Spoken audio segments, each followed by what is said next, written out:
Jeannie, would you like to Uh-huh. Alex? Yes, our next reader is one that we know, and he's been on with us before, and we love to have him. It's Mr. Alex Zavistovich. I believe I spoke that correctly. Yay! I'm getting better. Yay! Okay. So he is going to be entertaining us today, and Alex actually is in Baltimore, if I'm assuming correctly. That's right, Baltimore. And he's going to read one of the two Helens, and I'll let him explain which one he's going to be reading and all that. But Alex is actually with the National Theater, National correct? Edgar Allan Poe Theater. Yes, National Edgar Allan Poe Theater. So I will turn it over to him and let him give you more information about all that wonderful stuff. And take it away, Alex. Thanks, Jeannie and Carmen, and thank you very much for having me. Yes, I'm Alex Zavistovich. I'm the artistic director of the National Edgar Allan Poe Theater, and we are the only theater in the world that specializes on adapting the works of Edgar Allan Poe for the stage, for broadcast, and in schools for literacy. Right now, we have excuse me, a variety of radio dramas that are available on National Public Radio, both on the national website as well as our local WIPR. And in fact, tomorrow at 8 o'clock Eastern Time, if you can stream WIPR, you'll be able to hear 2 hours of our original programming. Coming up in May, on May 17th, we are doing something that Carmen and Jeannie are going to be helping us with, which is called Doomsday. It is a 24-hour, nonstop, live streamed reading of the works of Edgar Allan Poe. It's our fourth year, and we have about 40 readers from all walks of life in the city and also internationally. So, in addition to Tennessee here with Jeannie and Carmen, we have the state of Ohio, we have Scotland, England, Brazil, Italy, and our own home here in Baltimore, Maryland. If you'd like to have more information, please visit us at poetheater.org. And I'll tell you everything you need to know. And theater is spelled the pretentious way, Theatre. What I'm going to be reading for you today is one of my favorite poems of Edgar Allan Poe. It is, as you said, one of the two poems that are named To Helen. This one in particular was written, excuse me, for Sarah Helen Whitman, who was Edgar Allan Poe's last fiance. And he met her when he was, oh gosh, 39 and she was 45 in Providence, Rhode Island. After his death, she actually became a spiritualistic medium and held seances at her home in Providence, Rhode Island in an attempt to connect with the spirits of people who've gone by, including Edgar Allan Poe.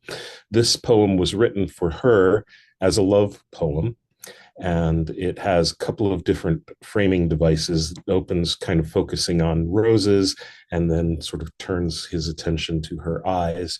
It's a beautiful poem, and with your indulgence, I'll read it for you now. To Helen.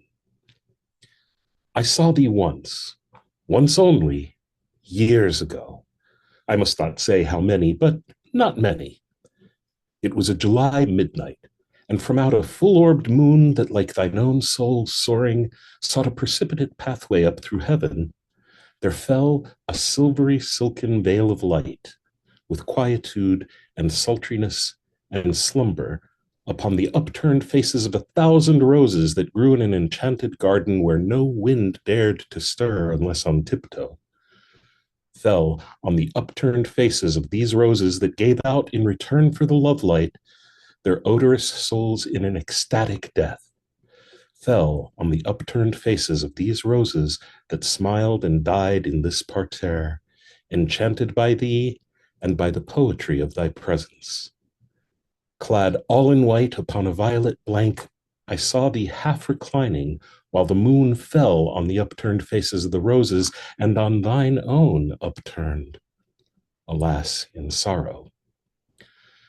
Was it not fate that on this July midnight, was it not fate, whose name is also sorrow, that bade me pause before that garden gate to breathe the incense of those slumbering roses? No footstep stirred. The hated world all slept, save only thee and me.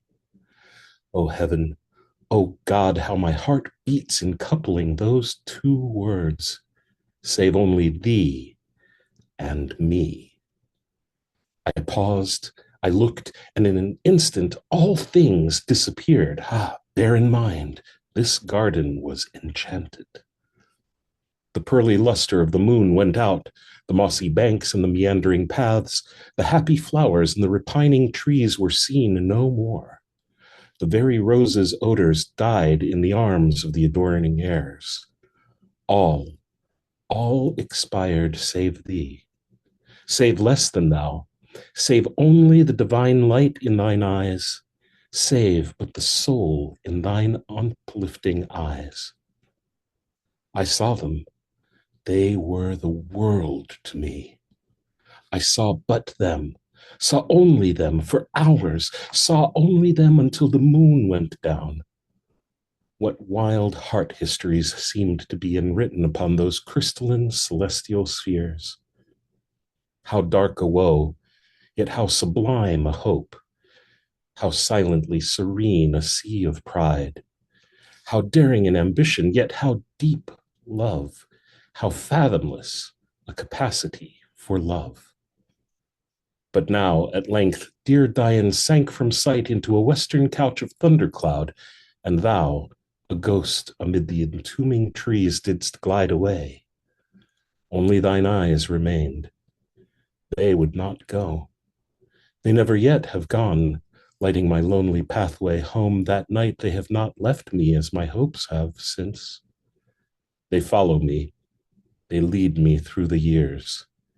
They are my ministers, yet I their slave. Their office is to illumine and enkindle. My duty to be saved by their bright light and purified in their electric fire and sanctified in their Elysian fire. They fill my soul with beauty, which is hope, and are far up in heaven, the stars I kneel to in the sad, silent watches of my night. While even in the meridian glare of day, I see them still, two sweetly scintillant Venuses, unextinguished by the sun. Awesome. That was beautiful. I love that version of To Helen. I probably like it more than his original one. Yeah, well, the other one I believe was written for the mother of a childhood friend, I Yeah, believe, Jane Jane Yeah, Standard, I yeah, believe. Yeah. Mhm. Jane, yeah. Yeah, and it's beautiful, but that one is just, I love the rose Mhm. garden and having visited where her house was and seeing there's still remnants of roses there. It's just, I don't know, it just really is like real.